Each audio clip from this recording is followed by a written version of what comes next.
ये है, मैं बार बार यही कह रहा हूँ कि ये बार बार ये कहते हैं कि भाई दलितों पर अत्याचार होंगे। यहाँ दो तरह के हैं, जो पिटने को पैदा वो पिटता ही रहेगा, वो तो हमें क्यों ना मारा, हम भी तो दलित हैं। मजबूत लोग हैं। कौन है मजबूत? ये जो अलीगढ़ की घटना सामने मेरी बात सुनो, मजबूत लोग जो होते हैं उन पर कोई अत्याचार नहीं कर सकता। हम मजबूत लोग, हमसे आके तो सही, हमसे कोई अत्याचार क्यों ना कर रहा बताओ, हमसे क्यों नहीं कर रहा, हम मजबूत हैं बताइए। ये 70 साल 75 साल हो गए देश आज़ाद हुए, इन सुसरेन पर मजबूत क्यों ना हुआ जा रहा है बताइए ना, आप क्यों मजबूत नहीं हो जा रहा? देश आज़ाद हुआ, जब देश आज़ाद हुआ तो सभी लोगों की स्थिति सही नहीं थी। 70 साल में इनके पास जो जमीन जायदाद थी वो भी बेच के खा गए। बताइए, अपने बच्चों को भी पढ़े, मजबूत नहीं कर रहे। दिल्ली आके मजबूत हो गए, लेकिन जो गांव में दूर दराज में वो कैसे मजबूत? ना हम गांव से मजबूत है, हम गांव में भी मारे करे और अभी भी मारे हैं हम तो। जो हमसे टच करे पीटे, हम तो खूब पीटते हैं, हमसे कोई कुछ ना करे, हम ताकतवर हैं। ताकतवर पर कभी अत्याचार नहीं होता है। पैसे की ताकत हमारे पास है, लठ की ताकत हमारे पास है, कानून की ताकत हमारे पास है, शारीरिक ताकत हमारे पास है, वोट की ताकत हमारे पास है। बाबा साहब ने ऐसा मजबूत बना दिया, सारी ताकत हमारे पास है, हमसे तो कोई ना छेड़ रहा, हम भी तो दलित हैं। वो भी तो अलीगढ़ के करोड़पति लोग हैं। हाँ, तो करोड़ों के मकान है, भैया जब खून में पानी हो गया है तो क्यों मारेंगे? डरपोक है वो, गीदड़ है, समझ रहे हो ना। ऐसे जो कमजोर की यहाँ ना जमीन होती है, ना जायदाद होती है, ना लड़की होती है उसकी, ना घरवाली होती है। कमजोर तो है ही दलित। हाँ, तो ऐसे पिटेंगे ना, मजबूत हो रहे तो पिटते रहो, इंतजार करते रहो। तो सरकार लोगों की क्या जिम्मेदारी है? यहाँ दिल्ली में तो बैठे हो आप लोग, हमारे जो बच्चे ने पढ़ाते नहीं लिखाते नहीं, मजबूर। ऐसा है, शोषण से बचने के लिए इंसान को ताकतवर बनना होता है, और ताकतवर बनने के लिए पढ़ना होता है, जो बाबा साहब ने कहा था। पढ़ने के बाद दिमाग में बुद्धि आती है, वो रास्ता मिलता है कि हम ताकतवर बनेंगे कैसे। हम पहले बाबा साहब को फॉलो किया हमने, हमारे पिताजी ने, हम 4 बहन भाई हैं, चारों बहन भाइयों को वकील बनाया, और चारों बहन भाइयों को जो घर में, फिर उनको भी 4 वकील मिले हमें। 8 वकील हैं घर के अंदर, और 8 के 8 मजबूत है, क्योंकि पहले हमारे पिताजी ने हमें पढ़ाकर शिक्षित बनाया, और शिक्षित बनने के बाद जो रास्ता हमें मिला मजबूत होने का, उससे हमें मजबूती मिली। नहीं तो मजबूत कहाँ से? वो आदमी, उसकी तो जमीन ही कमजोर है, बिल्कुल नींव ही कमजोर है, कहाँ से पढ़ाए, कैसे लिखा? उसे तो 2 वक्त की रोटी नहीं मिल रही है। क्यों नहीं मिल रही? दारू पीने को कहाँ से पैसे आ जाते हैं? मैं कह रहा हूँ, रोजगार यदि 500 रुपये रोजाना भी कमाएगा तो 15,000 रुपये कमाता है इंसान महीने में। बच्चों को पढ़ाने में कितनी फीस जा रही है? अच्छे से स्कूल में पढ़ाने के लिए भी 2,000 3,000, ज़्यादा से ज़्यादा 4,000। क्या पैसे? इंटेंशन, विचार नहीं है, सोच नहीं है। जिन लोगों की सोच नहीं है, जिनकी विचारधारा नहीं होती कुछ चलने की, बाबा साहब ने जो विचार दिया था, जो सोच दी थी, उस पर नहीं चल रही है, इसीलिए पिट रहे हैं। ये बाबा साहब ने ये भी कहा था शिक्षित बनो। तो वो बाबा साहब की तो बात कर रहे थे, बाबा साहब ने जयंती मनाना चाहते थे। बाबा साहब, हाँ, जयंती से कुछ नहीं होगा, बाबा साहब की विचारधारा पर चलो।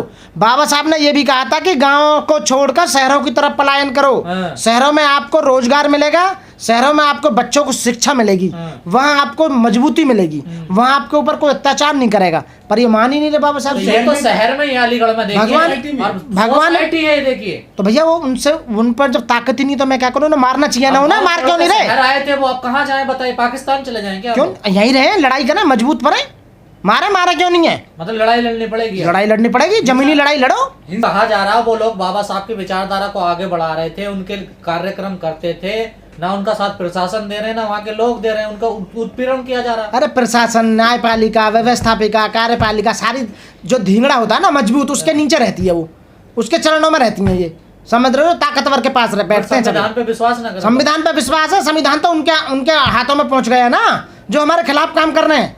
भाई बाबा साहब ने इनकी ऐसी झंड करी, सबकी जितने भी ये जो रियासती 1962 में सब कहानी खत्म कर दी, उन्हें प्रीवी पर्स मिलते थे, पेंशन मिलती थी, सब जितने राजाए सबका सुपड़ा साफ कर दिया बाबा साहब ने। एक बार मौका मिला, संविधान बना दिया, देश को एक ही उसमें संघ में परो दिया और संघ बना दिया, और पूरी जितने भी सबको अधिकार समान दिए। जब सबको समान अधिकार हैं, पढ़ने का अधिकार, ठीक है, सबको समान है, तो क्यों नहीं पढ़ा रहे बच्चों को? घूमने का अधिकार। मेरी बात सुनो, जो लोग हैं क्यों नहीं सुधरना? मेरी बात सुनो, आर्टिकल 19 में सीधे बोला गया है कि आपको पूरी भाषणबाजी करने का अधिकार है, अपनी व्यक्ति की स्वतंत्रता, अभिव्यक्ति की स्वतंत्रता, घूमने जाने की स्वतंत्रता, काम करने की स्वतंत्रता, बिजनेस की स्वतंत्रता। क्यों नहीं करते भाई? एक ही जगह वहाँ क्या ऐसी क्या चीज़ है जहाँ तुम मरना चाहते हो उनके हाथ से?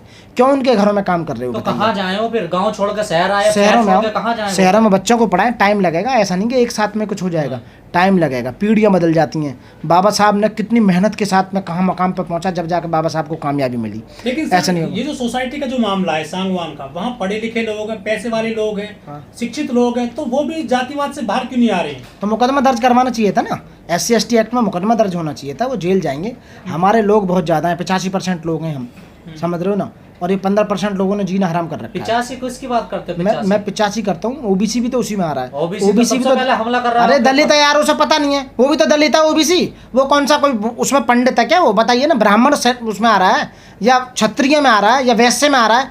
OBC सारा दलित ही तो है, आप बताइए।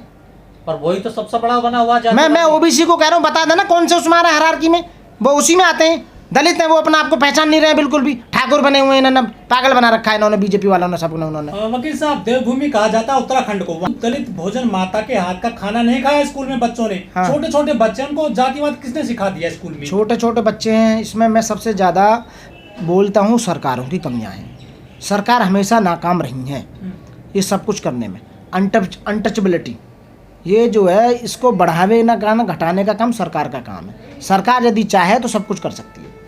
ये सरकार जानबूझ के ऐसे बनाए रखना चाहती है, उनको बिल्कुल अशिक्षित बनाए रखना चाहती है और व्यवस्था को बनाए। आजकल तुम देख रहे हो कि पूरे देश में जितने भी मुगल कालीन सम्राटों ने जो बनाए थे, ताजमहल, मस्जिदें, सबकी खुदाई करने को तैयार हो रहे हैं।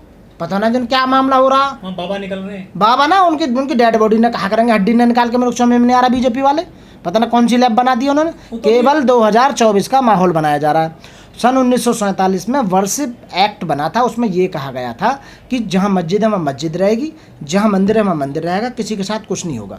लेकिन ये पब्लिक को तो पता नहीं है कुछ भी। 1991 में आया था वो। हाँ जो भी है, तो उसमें क्या है कि उसमें एजिट रहना है। ये माहौल बनाकर 2024 में दोबारा प्रधानमंत्री बनने के सपने देख रहे हैं, सरकार बनाने की कर रहे हैं, पर बेवकूफ लोगों को पता ही नहीं है, जो अनपढ़ लोग। दलित क्या करे, वो मूछ रखे तो उसकी हत्या कर, साफ कपड़े पहन ले तो उसकी हत्या हो गई, अच्छी सोसाइटी में रह गया क्या तो उसका उत्पीड़न हो। दलित के पास कोई रास्ता नहीं बचा, एक ही रास्ता का बस, और कोई रास्ता नहीं है। यदि वो अपने हाथ उठाएगा अपने शोषण के विरुद्ध तो कामयाबी मिलेगी, उसे नहीं मिलेगी। दलित गांवों से शहर की तरफ आए तो वहाँ भी उनको अत्याचार झेलना पड़ रहा है। जब भी आप आते हो, जब भी यही बात सुनाते हो कि आज दलितों पर वहाँ हो गया अत्याचार, आज दलितों पर वहाँ हो गया अत्याचार। पर मैं दलितों से बार बार यही कहता हूँ कि आप अत्याचार झेल क्यों रहे हो हैं?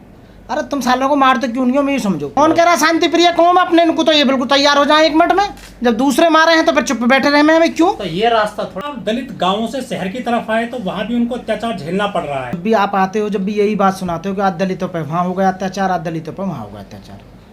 पर मैं दलितों से बार बार यही कहता हूँ कि आप अत्याचार झेल क्यों रहे हो हैं? अरे तुम सालों को मारते क्यों नहीं हो, मैं ये समझो। कौन कह रहा शांति प्रिय कौम? अपने इनको तो ये बिल्कुल तैयार हो जाए 1 मिनट में, जब दूसरे मारे हैं तो फिर चुप बैठे रहे में, हमें क्यों? तो ये रास्ता थोड़ा।